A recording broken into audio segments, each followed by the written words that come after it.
I began to identify exactly what made the difference between someone who seemed to be doing fine, but really wasn't, and someone who was genuinely living a bigger, braver, more meaningful life. The years went by, and I founded and then sold an award-winning performance development business. I gave talks around the world. I worked with senior leaders and teams from the likes of Virgin, Barclays, Centrica, NatWest, the BBC, EE, Aviva and Sky. I slowly began to understand that there was a certain set of skills that, when mastered, made a game-changing difference to how anyone's life turned out. At the same time as I'd begun to learn more about what success really meant and how to get it, I'd also begun to realise that my own life, like so many of those of my clients, also looked fine on the outside, but didn't feel fine on the inside. I had 2 gorgeous girls, a successful career. I lived in a beautiful house with a charming, bright husband. We had a great group of friends and family and lovely holidays, but in quiet moments, I couldn't help but notice that deep inside, I had a feeling of emptiness, a feeling that I wasn't truly connected to this seemingly wonderful life I was living. So one day, in June 2008, I had finally admitted that my marriage, in fact, the life I had created, wasn't what I wanted, and it was time to be honest with myself. I left the family home with 2 young girls. I moved to a rental property and decided it was time to find my one true life, the one I knew was waiting for me, if only I had the courage to find it. It was the hardest thing I've ever done. It caused a lot of pain for the people I love most, but I genuinely knew I had no choice. Aside from my daughters, I was starting with a blank sheet of paper.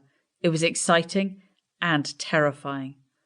As a lifelong self-development nut, I searched in vain to find the book, the one that would help me finally find my extraordinary life, but none of them quite spoke to all of my worries and needs. None of them went deep enough. As a result, I went on the most extreme, cobbled-together learning journey, taking course after course, studying book after book, working with coaches and teachers of all kinds. What followed was a wholesale transformation of my life. I took time to learn who I really was and what I really wanted. I changed my role to focus solely on coaching and leadership. I moved houses and met and married a wonderful man, one who incidentally is completely different from who I thought would be right for me. Together we brought together 2 distinct families involving 5 teenage girls to create an unorthodox but extraordinary family. So on that day, back in 2015, when Richard challenged me, I realised that I had never truly shared what I'd discovered.